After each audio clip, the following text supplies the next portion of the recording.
Good afternoon, everyone, and welcome to Women's Rights National Historical Park.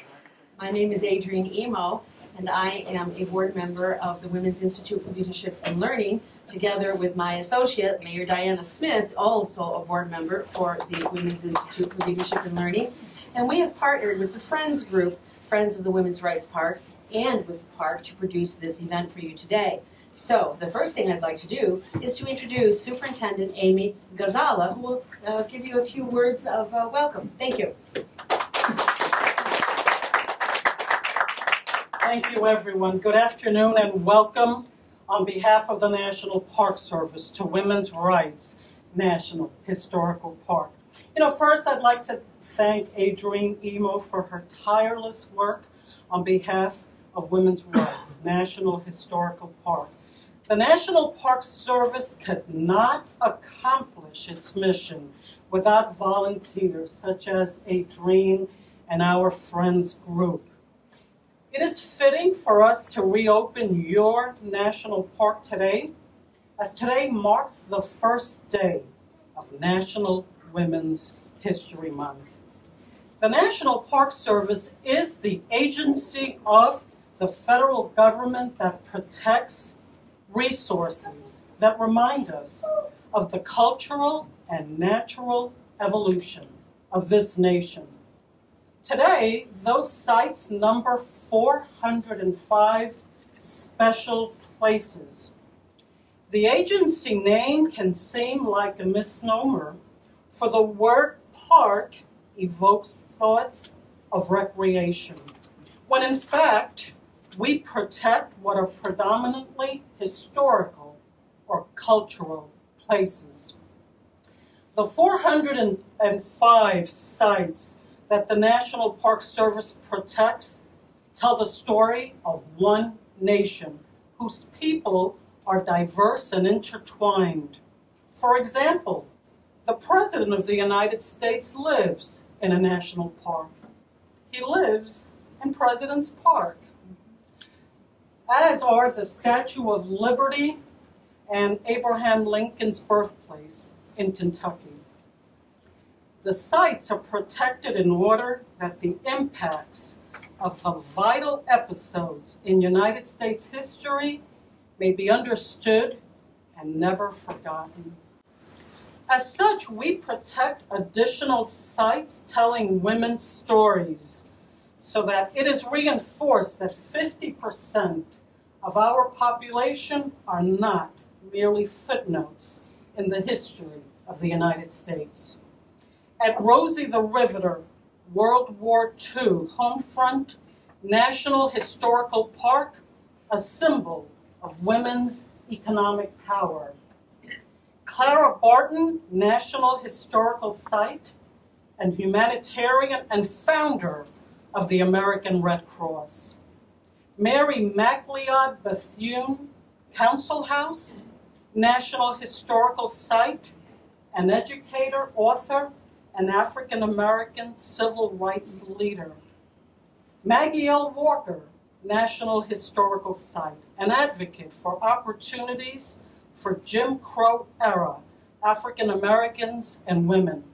And here at Women's Rights National Historical Park, the story of the first Women's Rights Convention, a story of struggles for civil rights, human rights, and equality, global struggles that continue today.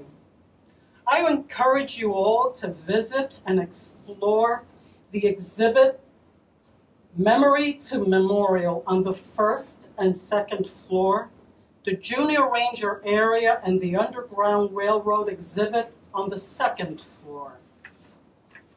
Further, I encourage you to explore your national parks and explore the diversified history of our nation. As you explore those national parks, I hope you'll feel the difference in learning when you go to those places that those events occurred in. So welcome again, folks, and please visit your 405 national parks.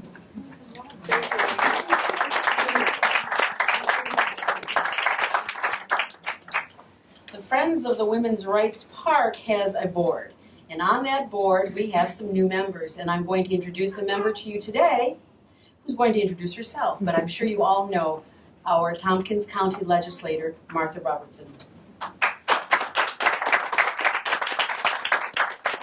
Thank you, Adrian. Thank you, Amy. It's a pleasure and honor to be here, and it's thanks to the Women's Institute for Leadership and Learning as well. This is a wonderful way to kick off Women's History Month. And I want to thank our presenters and introduce them briefly as well. I am delighted today to meet Karen Beals, who is the newly retired director of Seneca Falls United Way, long career in the human services, 16 years a director at United Way, and Karen also has been with other nonprofits, Planned Parenthood, the Child Care Council of the Finger Lakes, Happiness House, and involved with the Women's Rights Historical Park for a very long time. And she and her husband Stephen have been part of reenactments of at other events, playing the Hunts, playing Jane and Richard Hunt. Just learned that Karen was born and raised here in Seneca Falls and actually lives in the house she was born in. So that's a love of history, obviously. And Dr. Melinda Grube has been so involved with the research, with the life and times and work of Elizabeth Cady Stanton, that some time ago decided she had to speak in her own voice, in Stanton's voice. Dr. Grube is a professor of history and women's studies at Cuba Community College and has been bringing Elizabeth Cady Stanton to life in many ways, and we're delighted to have her here today. And I guess from now on we need to call you Ms. Stanton, correct? That's right. All right. Wonderful. It is very interesting to me because you think, reading history, you think, well, what would so-and-so, whoever it is you're reading about, what would they think about what's going on today? And that's the gift that we have today, to hear directly from Elizabeth Cady Stanton about some of the most important issues facing American families, American women and men and children in these days. And in some ways we feel that some of these issues are just so intractable they don't ever change. The more things change, the more they stay the same, you may think, and I think we may hear some of that today. One of the images I like to think about when you think about what would Elizabeth Cady Stanton have thought of what we're going through today, whether it's social media or the way people dress or who marries each other or all kinds of things that may seem very 2015 or 2020, 2030. What if you could go back, and she was born 200 years ago this year. So think about the ripples that just this one person has created in her life. I think about going back in my own history. My grandmother was an immigrant from Latvia, came and she and my grandfather found her way to a village in Long Island and became very involved in Jewish social welfare organizations, and taught my mother and her sisters that you have to serve, that part of life is being part of your community. So my mom, who was, had 5 children, she and my dad had a small business, and the house was literally right next to the shop. It was a flower shop and nursery. So everybody pitched in and was part of serving the public. My mom still found time. She knew it was just part of her that if she saw a problem in the community, she went out and she worked on that problem and had to try to make an impact. This was in Baltimore in the 50s, and the local swimming pool was segregated, and she just said that was not okay. And she got us kids to make signs, and we picketed that swimming pool until it was open to everybody. Now that may have been a small little ripple, but it started all 5 of us kids in our own ways, lives of public service. So I have been in public service myself, working directly in child care in my first, I think I'm on my fourth career. So my first career was teaching childcare. On to local government, where I'm now in the Tompkins County Legislature. And some of you may know I ran for Congress last year, another kind of public service. And there was a feeling, it was from my mom, of having to step up. And I know that people do that in their own ways all around this country, and I'm excited that when I look at my daughter, who is a transportation advocate, and so she's stepping up in her community for biking and pedestrian and for environmental issues.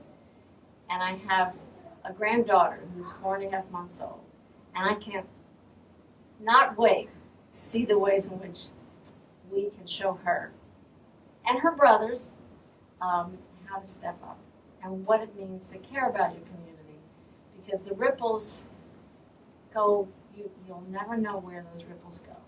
So I'm delighted today to have an hour here to hear from Ms. Stanton and Ms. Beals, and to find out what's on the minds right now about these issues. We will have dialogue and then open it up to questions and discussion. So please join me in welcoming Karen Beals and Elizabeth Cady Stanton.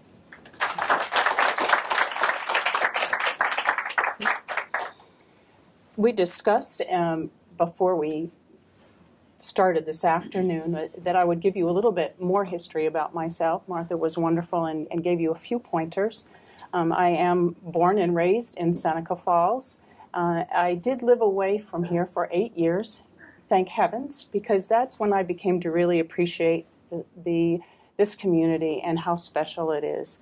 And coming back here and raising our 2 daughters was just such the right thing, even though I fought it for really, really hard before we made that decision. And my inspiration, as Martha, it came from my parents. My dad was a local businessman here, car dealership, second generation. In fact, my grandfather started the business, and it was first located in what was the Wesleyan Chapel, and then later moved down the street. And my father and my grandfather was mayor for a very short time of Seneca Falls, so I'm very proud to say that. But both of my parents were very involved in the community. My mom served as executive director of the American Red Cross here for 20 years. And through going to fires, going to setting up evacuation services during flooding or possible flooding, getting food, whatever, we were a part of that. We went on those visits. We went and helped just as you did. And so that while in my teenage years, I hated where I was growing up, as most young people do, I came to really love Seneca Falls and Seneca County. And when I came back and started working for different not-for-profits, along the way, I finally found my home at United Way of Seneca County. And I felt like I was able to blend both of my parents with that, because with United Way, you're dealing with businesses, and that was the business part with my dad. And you're also dealing with human services and social services, and that was a part of my mother. And it just it's just felt really good during my 18 years at United Way of Seneca County. That said, I'm very happy to be retired and to be able to spend time with my grandchildren. I'm really looking forward to that. That was my inspiration, and as Elizabeth and I have been, Ms. Stanton and I have been conversing, one of the questions that came up to me over and over again was, we all know about your father, Judge Cady, being such an inspiration to you for making a difference in the world. But were there other things that inspired you to move the way that you did, move forward in your life? It's really interesting that you brought up how much you didn't want to come back to Seneca Falls, because my feeling about moving to Seneca Falls was very ambivalent at best. I had been here as a teenage girl visiting my older sister and my brother-in-law. I had enjoyed my time here, but I was also enjoying living in Boston, which was a place where all of the most interesting people were living, and I was eager to be a part of their lives. I was concerned when my husband decided to move back here. My father gave us the house and told me that since I believed in a woman's ability to do and dare, I should dare to put my house in order. And so I settled here in Seneca Falls. It was the village itself that gave me that extra inspiration. My father had taught me about service. And we didn't have terms like human service, but we knew what it meant to serve humanity. And he, in his work, was serving. But I had grown up in such privilege. I did not understand, nor could I understand, how important it would be to serve people who were so unlike the people of my childhood. When I came to Seneca Falls, I met people who were struggling in ways that I had never encountered before. In particular, I think probably the Irish women living in the Irish community near my household, they inspired me to move forward. And I think without them, I would not have dedicated my life to helping women achieve equality. We were also talking, and you made me think with the Irish women that lived nearby, and we talked about the immigrants and how that has become an important factor today and the way of life and businesses, and that it was so strong back in the 1840s and as you were living here in Seneca Falls. It's that cycle that we were talking about, how things come around. What we are experiencing here in Seneca County and across the state, and I believe it's across the nation with our families, is that they are working so hard, so very, very, very hard, working 1 and 2 jobs, sometimes 3 jobs, in order to survive, still needing to go to the food pantries and get assistance there, or to purchase their clothes at the used clothes, so that they can survive and live, and hopefully have a roof over their head and food for their children. Was that a similar kind of thing back? Well, when I was growing up, I grew up in a home where we had servants who did everything for us. Now, my mother insisted that we iron our own clothes, which I learned how to do by sitting on them. But we had servants who did pretty much everything else for us. And when I became a housekeeper and was the queen of within my own 4 walls, and I was living in Boston, or when I was living with my parents in Johnstown as my husband was learning to become a lawyer, I thought of housekeeping as some kind of privilege that I had. When I came and met the women who had just come from Ireland, these are women who had just escaped not just from deprivation, but from starvation. A crisis in Ireland that was so severe that these people were what perhaps today you might call boat people. They were fleeing for their lives, and when they arrived here, they came to a place that did not welcome them. They did not welcome them. Their husbands could not find work. They were destitute. They were desperate. They were uneducated. There was so much desperation and fear and sorrow in those families that frequently I was called out when women were going through labor. They would call me for help. When women were being beaten by their husbands, their children would come and get me. There was violence, there was alcoholism, there was despair in those families. And that was the time when I understood that while I had been playing at talking about women's rights since I was a girl, I saw that this was an issue not just of privilege or of right, but of survival. and that women had to have a voice in the government, they had to have a voice in our society, and that it was not just about equality. It was about being able to live to the next day. So there must have been something in you that your neighbors and these women in need knew that they could come to you, and that they must have seen some kind of compassion or something in you, some spark, that they would come to you and ask you to help them through those difficult times. Was there? Perhaps. It could have been that I just inserted myself into their lives. I was a very confident young woman, very self-assured. I was the judge's daughter. And I started, as his daughter, going into the courtrooms.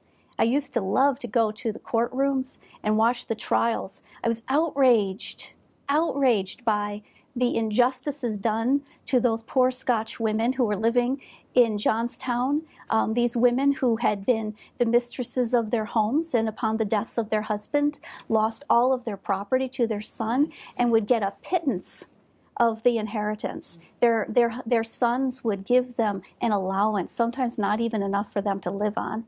I was very curious about the criminals who were going through the system.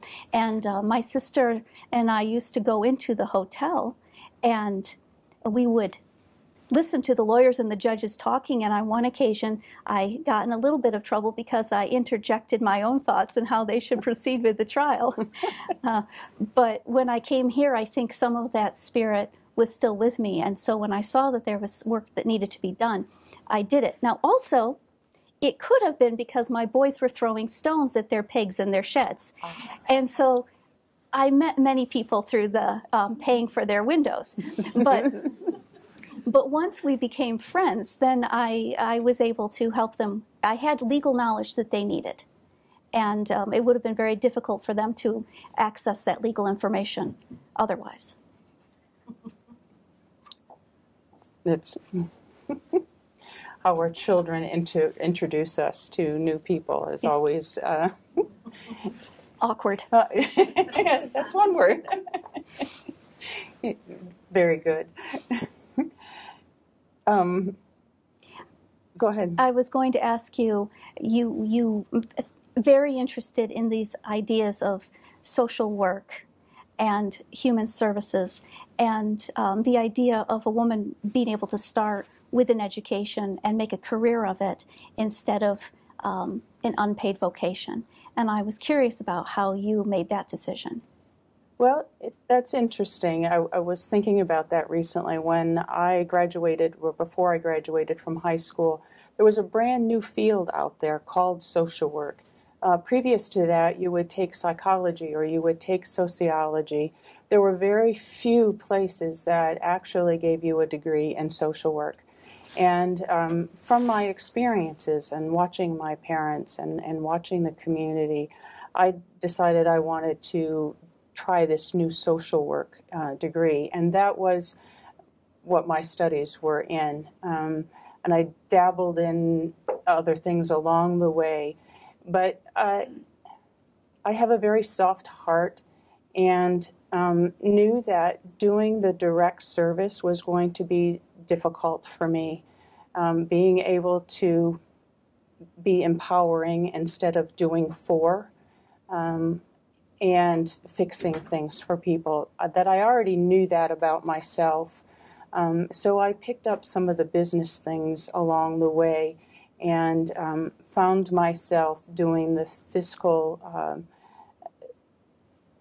jobs to start with, and then could just walk down the hall at Happiness House, which is a preschool for children with challenges, and I could walk down the hall and see the children and know that what I was doing was making a difference.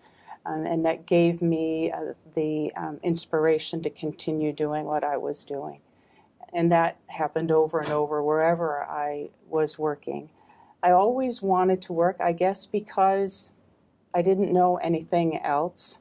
My father didn't make much income from the business. And once I entered school or my mother started working. So that's all I ever knew, was that the woman, the mother, went out to work. You don't know what you don't experience. And so there was no question in my mind that I would work. And so I did. My mother was not as great a presence in my life as she might have been. Many women worked in my time, mostly as servants. And because of that, they were often separated from their families through work. My mother's work was to manage our household, the children and the servants. She gave birth 11 times and lost 6 of her children. The entire time I knew her, she was grieving the loss of one of my brothers. Later on, I became convinced that it was really important for women to have work, not just in their homes, but outside of their homes, to have an interest in the world around them.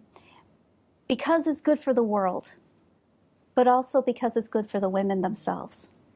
And by the end of my life, there were more women who agreed with me and were sending their daughters to college. One of the problems was that many times the girls would graduate from college, and I sent my daughters to college as well, but there were so few positions available for them that women often fell into a kind of despondency after graduation, a sense that they were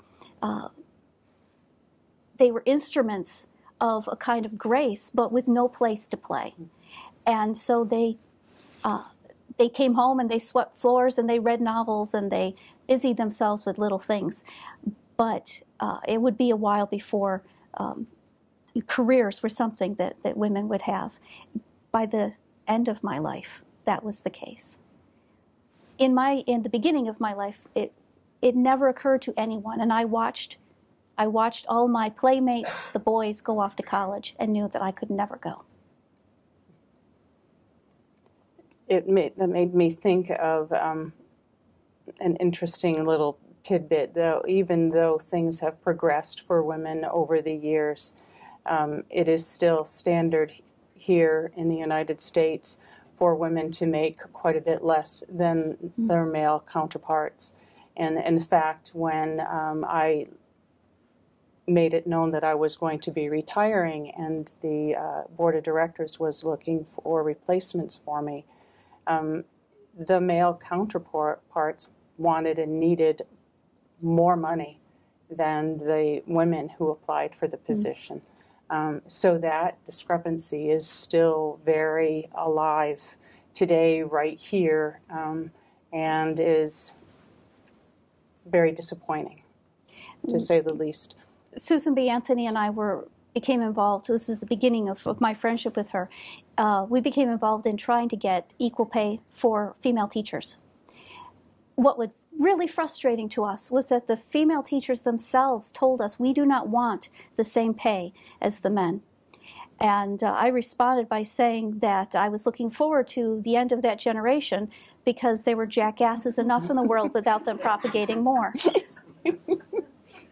But that was what we often encountered, was that women's expectations of their capabilities and their worth was low. They didn't need men to hold them back. They were willing, they had been trained since birth to hold themselves back.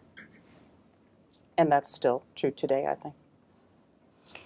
It really became aware to me, though, when those applicants came through. And there was such a dividing line. It was amazing.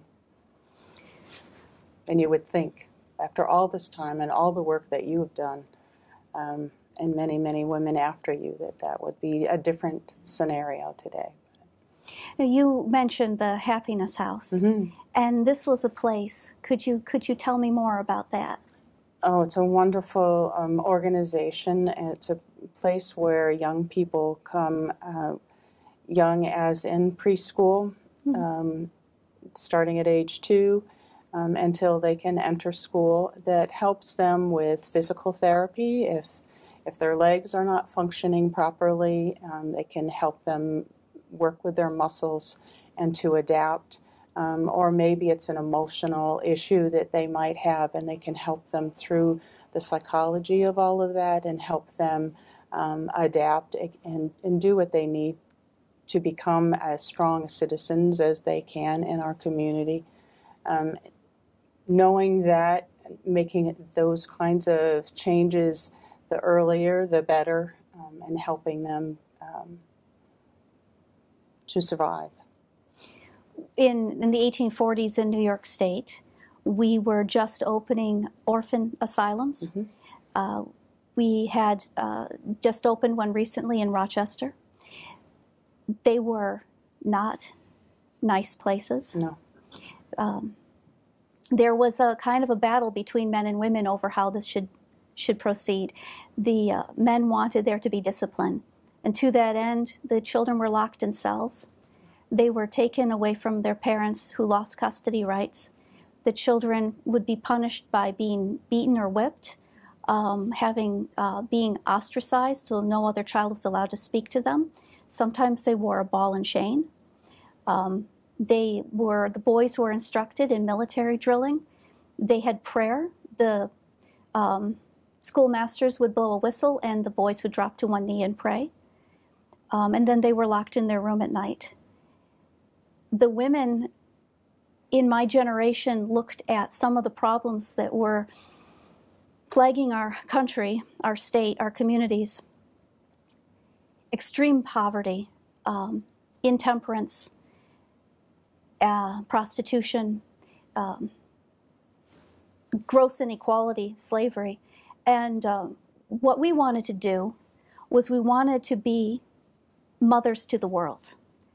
And so we wanted to infuse these institutions, which were just beginning in my time, with maternal love, to instill a sense of worth and value in the children and the people that we touched.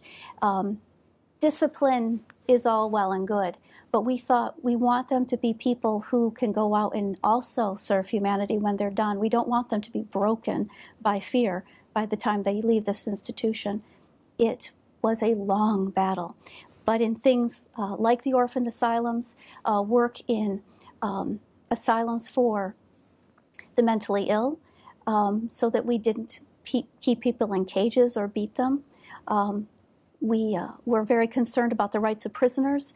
We were concerned that women should be not housed with male prisoners and that women should have female matrons who would come in and work with them because we were concerned that the women were being assaulted by the male guards. These were all things that were of concern to us. And so we gathered together in benevolent societies, mutual aid societies, in order to help one another. Sometimes I fear there was a great deal of judgment in our approach to the poor, an assumption that our way was best. I perhaps assumed some things with my Irish neighbors I might have thought better of. You've done tremendous work, and thank you very much for that. It makes me think that here in Seneca County, we had a mental hospital, Willard, many, many years ago, and there are many stories of the mistreatments that took place there, although there are also stories of people who felt safe and that was a home for them and that they were cared for. Our state, many years ago, determined that those kinds of institutions were no longer a good avenue, a positive avenue, and somewhere along the line, we're sensing these days that there needs to be something in between those people needing mental health support systems and not having them. People that are incapable of living independently are out there living independently, whether it's under a bridge or whether it's bunking with someone else who happens to allow them to sleep on their couch. That we need some more of that mental health support system, that while it wasn't perfect in the institution, certainly having a total lack of those facilities is not the other way, is not the right way either. And we've got to find some way, a middle ground to make a difference. And we're seeing that everywhere that we go. I'm very involved with the Seneca Falls Presbyterian Church here. And every Wednesday evening we have a family service, short one, and then a free meal afterwards. And so many of the people who come to that dinner are people who have those mental health needs, that are living out independently, that don't have the capacity to do that. And we are able to give them a warm, healthy meal that evening, and for most take some home with them, so that they have another meal another day. But we see that day in and day out, that they're just wandering out there. And so that's another area in our system that I think that we need to work on, both as individuals, and our government needs to be very concerned about that. And it's obvious because we see it over and over again with all of the mass. We have so many mass killings anymore, or just very drastic things that are happening. And we just need to work on that support system. Not doing for, but working with and empowering. In my time, they often spoke of the angel of the home, the mother who was supposed to be the guiding light of morality and religion. If Mother had not had servants, I do not know what would have happened to us. She was in despair for a number of years, and other people stepped in and did for her. The women I saw in Seneca Falls, the women I saw in Ireland when I lived there for a month, the women I saw all over the country when I traveled from East Coast to West Coast, when I was out in the western frontier areas and I saw those women living, there were bugs. There were a lot of bugs. There was dirt, there was filth, there was poverty. This myth of the angel of the home who somehow transcends all her problems and somehow is able to keep body and soul together. It's not just a myth, it's a dangerous myth. It's a hurtful myth, because when a woman is trapped in a home with children or elders or relatives and loved ones who are in great need, she does not have the resources, and she particularly does not have the resources when she does not have equal rights. If she cannot have access to the same rights that her brothers enjoy, then how is she supposed to get those people from one day to the next? This became the driving force, the question that motivated me, is how do I get people to understand that these rights must be recognized if we are to continue as a society? And there was this schism growing between the world of men and the world of women. And men went out and they made money and they had their businesses, and all of the things, the goodness and tenderness of humanity was shunted off onto and placed on female shoulders, and then all rights taken from her. So she was carrying this heavy load of caring for all of the most desperate problems of society with no tools and no access to a voice in her own government. Thank you one more time for all that you have done and all that you inspired. As Martha said, you just start with a small little pebble and it ripples through, and the impact has been tremendous for all of us. And while I speak of negative things that are happening, there have been so many, many positives that you have inspired, you and your counterparts. And we thank you for that. Well, I think that one of the most wonderful things for me was to watch my own daughters becoming more than I could have been. And when my own daughters began to criticize my perspective, and especially when Hattie, who became very, very angry with me indeed, when I began to talk about the need for educated suffrage. I felt very strongly that only those people who have good education should be voting. I felt that it was illogical for those who were ignorant to have the ballot. Hattie was displeased with my perspective. She had become more involved in the rights of working people. And she told me, not just personally, but she also wrote an article and published it in the rival paper, that she felt that maybe I was mistaking education with wisdom, and that people who are workers who have limited access to education do not have limited access to experience, and that when we do not listen to their voices, we lose every time. It was a proud moment for me when I found that Hattie was able to make that argument and to remind me of the values that I had brought her up to believe in. And you listened. And I listened, but I still argued back. And you did well bringing her up to be independent. Hattie is a remarkable woman. Do you all have questions for us?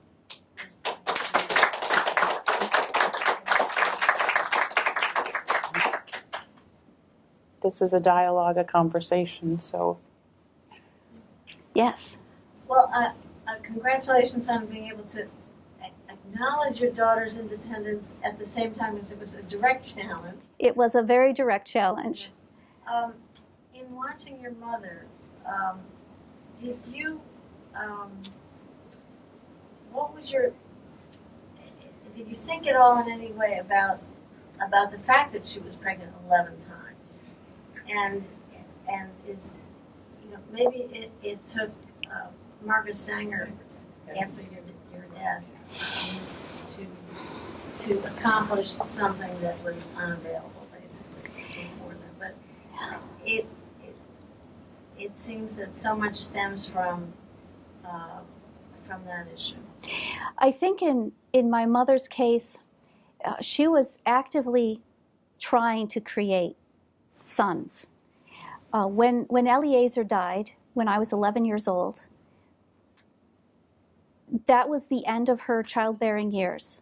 And yet she and my father tried one more time, and she had another little boy who they named Eliezer in honor of my brother. And little Eliezer died as a baby. I don't know that my mother would have been interested in birth control. I certainly wasn't. I had 7 children, but there were some tragedies for me as well. But it certainly was a concern for many of the women in Seneca Falls and around the country when I was traveling, that their families were very large and their resources were very limited. And one of the things that I advocated was the right for a woman to say no to her husband. And we did not have that right. There was no such thing as marital rape. It was not recognized by law, and women had no right to say no to their husbands. That was something that I felt very strongly about. Additionally, I felt very strongly that women should have the right to dissolve a marriage when it became abusive or when it was chilling for the development of their soul. I did not see that there was anything sacred in a relationship that atrophies a human spirit. And this was probably one of the 3 largest issues for me. Political rights, political equality was one, the one that people are most familiar with. The right for people to believe or disbelieve as they see fit, religious freedom, and the right to marry and divorce as they see fit. And that would extend from who you choose to marry. I wanted to write a letter of congratulations to Frederick Douglass when he married. He was marrying a white woman, and Susan B. Anthony wrote me a very angry letter telling me, "You will not publish that letter," because she was very concerned that a black man marrying a white woman would if it was associated with our movement, would tarnish the movement. She was very concerned many times that I was going to tarnish the movement. But she was very concerned about that. But people were quite angry about those issues, about family planning, about divorce, about a woman's rights, physical rights within a marriage. And I saw these as at the heart of a woman's life. And her ability to accomplish anything was directly related to her motherhood.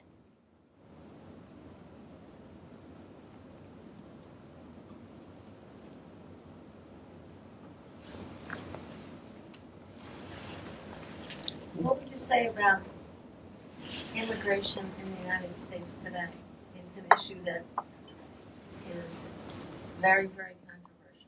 We were just discussing this before we began speaking here. I think that the Irish people in my time, and later on other populations, but certainly in the 1840s it would have been the Irish population, were similar to populations that you were talking about from your own time. We were, in general, our country was very concerned that the Irish were ignorant, they were intemperate, they were inferior, they did not understand democracy, they were Roman Catholic, which meant that they were anti-American, that the Pope was going to try to rule the United States from the Vatican. They could not understand democracy because of their religion, and we were very worried that Roman Catholicism would try to take over our country, which sounds very similar to stories you tell about people's reaction to today's immigrants. And so many of them today are coming here for exactly the same reasons that the Irish came. And yet somehow Irish Americans have done all right. Yes, they have.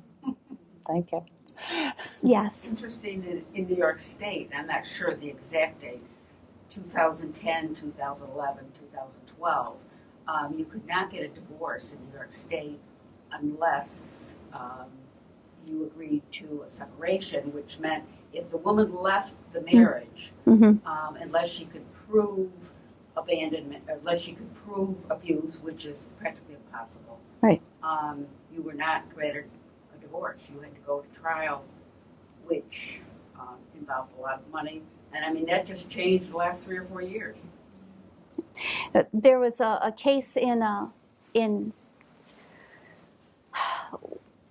was a scandalous case, McFarland-Richardson case, when a woman had separated from her husband, had divorced him, in fact. How? Well, this was later. This was later in the 19th century. She was an actress, performer, but she's very well respected. Her ex-husband, her former spouse, killed her new partner. They were going to be married. He shot him. She was able to marry him. He was a journalist. She was able to marry him on his deathbed. Now, he was not convicted of murder because he pled insanity. And they allowed that. And so he walked out of the courtroom hand in hand with her 12-year-old son, over whom he got custody. Now, the idea that a man could plead insanity and get away with murder and also get custody of the child, this was amazing to me. In another case, Susan B. Anthony was very, very brave in this case.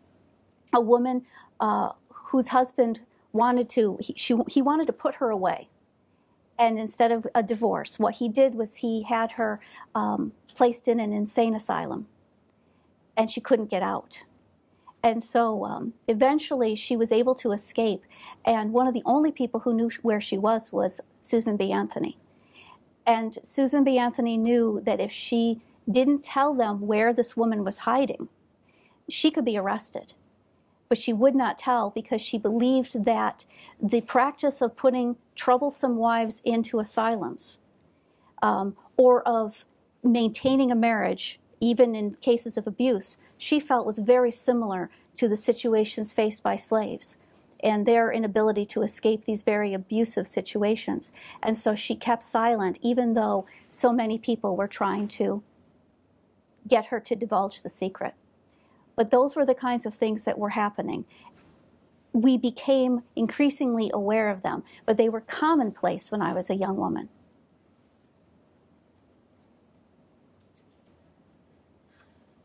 Yes. Both of you describe things in your own time that do not have the earmarks of a civil society. Yet, in present day, we think of ourselves as a civil society. I would claim that the things that Karen is talking about would dispute that. How did people in your time, Elizabeth, feel about themselves? Did they feel they were a civil society? Oh, they were very confident that they were, and I was very confident that they were wrong. I was often appalled by their comfort.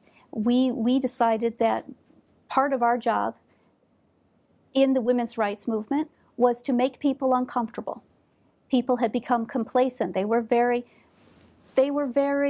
confident in the entire century. That the entire century was the pinnacle of human development. That we had reached wonderful heights of philosophical and technological innovation. We were very proud of our machines. We were very proud of our wealth. We were proud of our streets and our buildings and our statues and our running water. And yet there were children dying of starvation on our streets. And there were women living in fear in their own households. And there still are. And there still are. And it's very, very easy to believe you're living in a civilized society if you keep your eyes closed. And so our job was to unsettle people, to make them uncomfortable, to say things that made them angry. And when we did that, we knew we were on the right path. And so I welcome controversy because it meant that I was waking people up.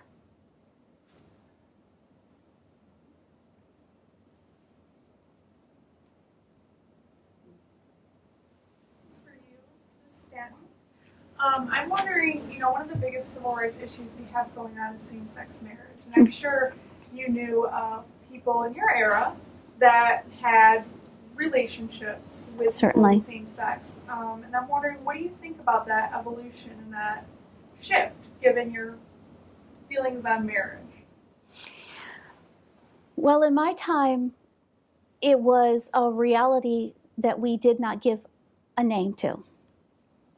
So we encouraged very strongly women's households. In fact, we believed that, and often spoke of these households that were partnerships of women. Now, they may have been platonic partnerships or even partnerships of, for instance, Susan's family was her mother and her sister and herself.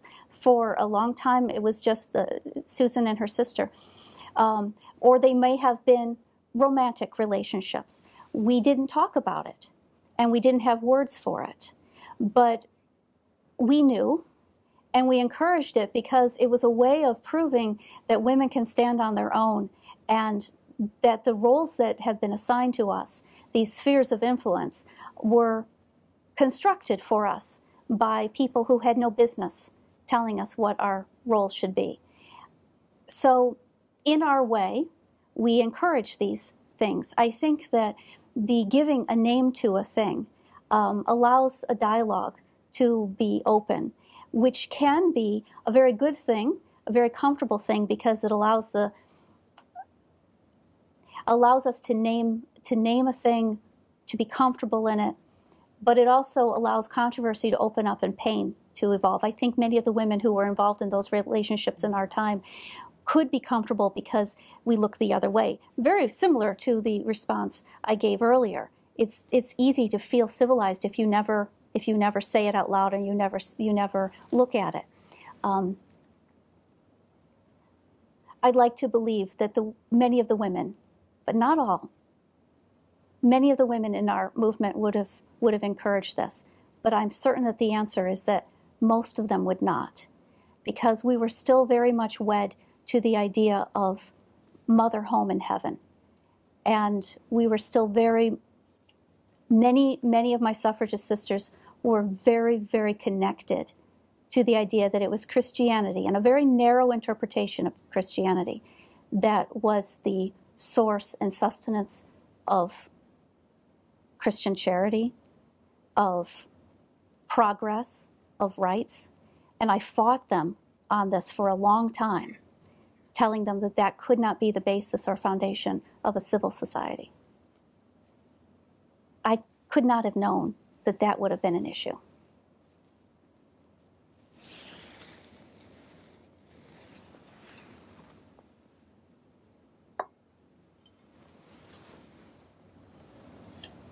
You're best known for your fight to get women to vote. Mm. And in this day and age, and this reminds me of the women teachers who didn't want to be paid as much as men. Right. We now have many people who don't vote, women and men. Mm. Young people in the last election voted, I think, 12% of them across the country. What? Do we have to take it away so that people will cherish it again? I mean, well, some people are trying to do that too, but how do we, what, do you have any advice for us? What can we do to change that?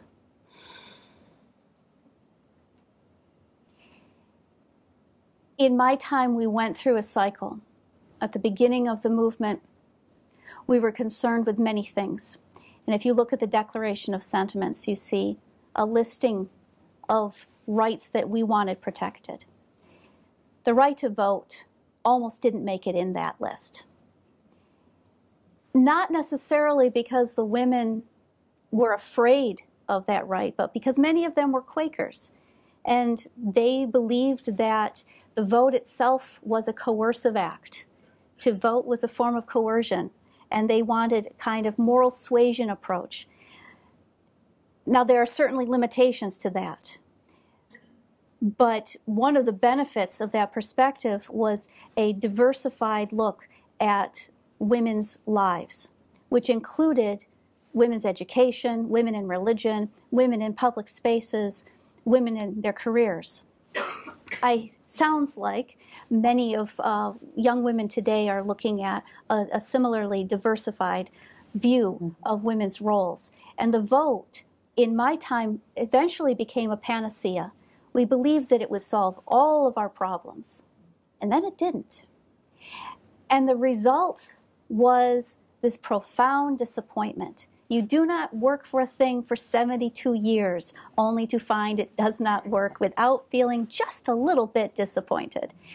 And I think that the distance between the enthusiasm of youth, the hope that whatever you do is going to lead to wonderful things, and the reality of middle age, where you realize not so much, was difficult in my time. And I imagine it's difficult in yours too. A kind of hopeless, a sense of futility that voting gets you nowhere. The Quaker women in 1848 were trying to tell me that the route to economic and political, social, and religious equality has to be diverse. And that if the vote doesn't work, you must also try other avenues. And as I aged, I became likewise convinced that yes, the vote, but also yes to colleges, and yes to social service, and yes to divorce reform, and prison reform, and dietary reform, and the list goes on, and that you just keep going. Everything we do is interrelated. All of our social concerns are connected. And that would be the message, was that we continue to work for the vote, but we never forget that the vote is surrounded by 1,000 other issues. All of them are important. And when young people see progress in one area, they become encouraged in other areas and are more likely to become politically involved. Yes? I know that you were very interested in dress reform. I was. And I wondered if you could mention something about that. Well, I have to give credit to my cousin, who I always called Julius, but her name was Elizabeth Smith Miller. She called me Johnson. That was our thing. She wore what we call the bloomer costume for a long time. I wore it very briefly, actually. It was made popular by Amelia Bloomer here in Seneca Falls, but it was a costume that made so much sense that we called it the rational costume most of the time. It was a shorter skirt, about knee length, a little longer, with pants. For a long time we wore men's trousers, or a style very like men's trousers. We found that to be ugly. Eventually we tried to button it at the ankle. I gave it up for a couple of reasons. One was that it really does nothing whatsoever for one's hips. And I am not a slight woman. The other was that other people were aware that it did nothing for my hips and pointed it out repeatedly. So everywhere I went, there were little boys, usually little boys and grown men who should have known better, mocking us. This became an actual issue. Many of the women's rights advocates were wearing this costume because it made sense. It was safer. It was more comfortable. It didn't disrupt the organs. But one of the things that my son begged me not to wear the rational dress to pick him up from school. And apparently what was being said was, hi ho, the carrion crow, Mrs. Stanton's all the go, 20 tailors take the stitches, Mrs. Stanton wears the breeches. And I told him that maybe he would have to be brave and I would pick him up anyway. But it became an issue.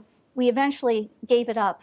Most of us gave it up because instead of talking about the issues of, say, economic inequality or political inequality, we were talking about our skirts. And that became very tiresome. What would you say about the way women's dress in public has evolved over the years, almost to an opposite extreme? I would say that we actually are having the same discussion, that rather than listening to women's ideas, we're still talking about the length of their skirts.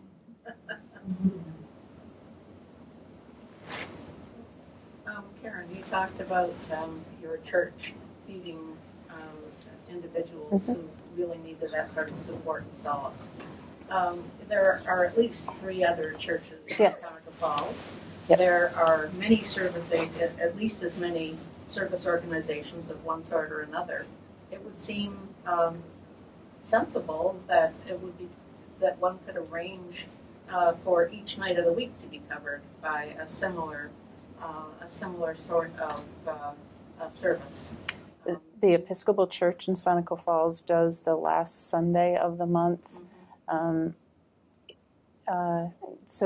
And you are right, and that certainly the House of Concern provides a tremendous amount of food for those who are in need, and they're seeing more and more people come in for those services, and not just those who are unable to work, but those who are working and still can't make a go of it. And yes, we do have services, but what I'm saying is that I'm not sure that we have. That those are band-aiding the situation. I agree. And we're right. Yeah.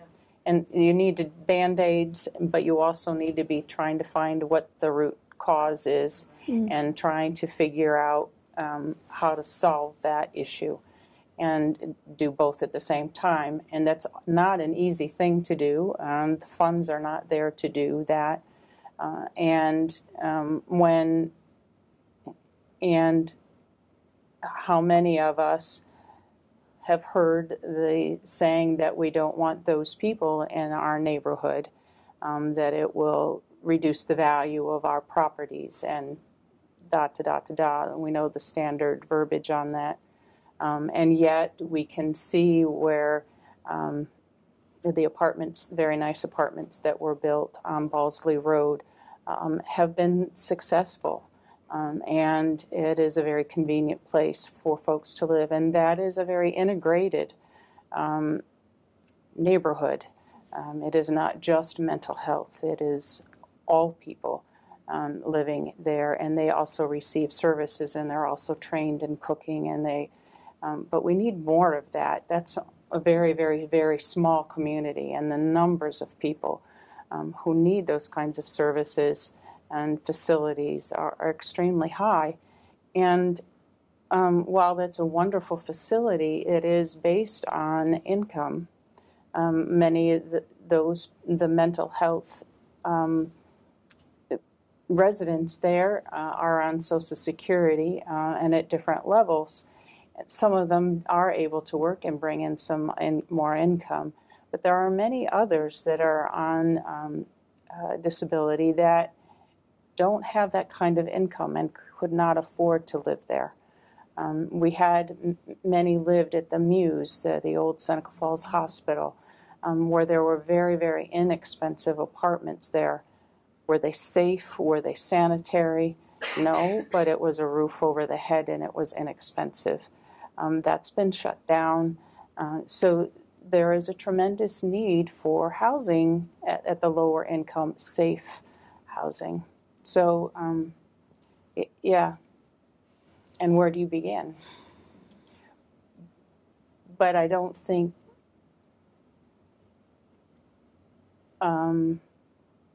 I think we have concentrated so much in the last 10 years on the band-aiding that we've forgotten that we need to work on the root cause. And I think that awareness is just beginning to come up at the groundswell. Community conversation is needed. Yes. Yeah. Yeah. I know it wouldn't. Dialogue. Sorry. Another dialogue, is that what? This is the value of dialogue. Yes. I know it wouldn't surprise Karen. Would it surprise you that in Seneca Falls, where you lived, that there would be a need to provide 250,000 meals to hungry people in the course of a year? No, because I saw in my own lifetime the problems were not being addressed yet. That we were making great headway, especially with women who were of privilege, in their rights to go to school, to even have careers. We were not addressing the issue of poverty yet. And so often what was happening was that women who had privilege would then use their maternal energies to provide assistance. But there's only so much any one person can do. And it's exhausting work. And many of my colleagues were exhausted by the work and by their frustration. Angelina Grimke, in trying to address slavery, and slavery is a wage issue, in that there is no wage. It's a labor issue in that it's the exploitation of labor. So she, in her work with the poor, she eventually became so frustrated by it that she collapsed and had to retire. She was not alone. The women all throughout my century were so frustrated by the limitations of just one woman trying to do work or a collection of women trying to do good work. It was never enough. There were always more immigrants coming in, always more poverty. The Industrial Revolution had a very dark side. And I would not be surprised that it would continue, that unless we had that conversation, not just once, but over and over again, that would be the result. You speak of maternal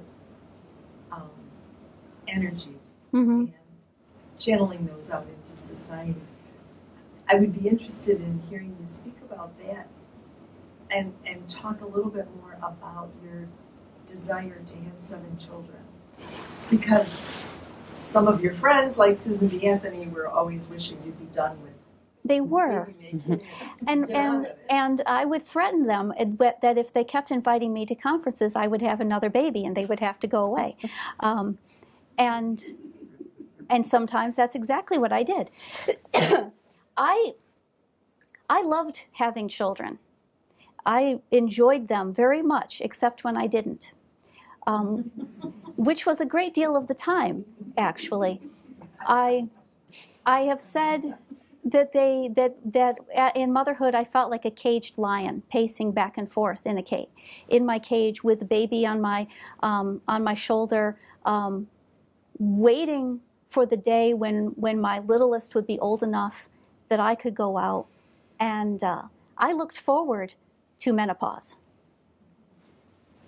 because I figured I had good 20 years after that I could do work.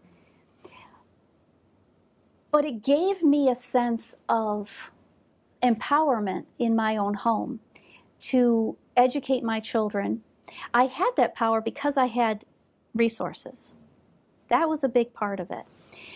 And I was able to question the idea of motherhood as some kind of noble calling.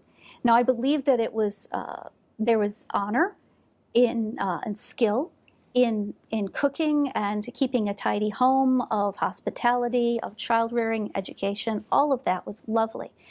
But it struck me as an insult to the wholeness of a woman's personality to say that that is the avenue that she must take. And later, by the end of the 19th century, many women were opting, like my friend Susan did, to not have a family and to have a career without that. But they still used the metaphors of motherhood. They hadn't broken out of that women can do things because it's right and rational. And that rationalism and logic and common sense is good enough. You don't need to say that you're also a mother. That is because we do this thing because it is a human thing to do and the humane thing to do. That was what I was trying to get them to understand. There was a double-edged sword in claiming that it was motherhood because you kept coming back to that idea of the angel. And angels are not allowed to fail. Progress is not possible without failure. They're also put on pedestals and not allowed to be real. Hard to run on a pedestal. In the time between the convention and the end of your public career, right? How did you feel about the totality of the movement at the end? I believe that we'd taken a wrong direction. First of all, I detested conferences and conventions. There were times when Susan came and almost had to abduct me from my home and make me go to these. There was one occasion where she actually, I had not written my speech. And apparently that was important to her, that I finish the speech. So she actually posted a guard outside my hotel room to ensure that I finished that speech. But I was of the opinion that we just continued to reinvent the wheel.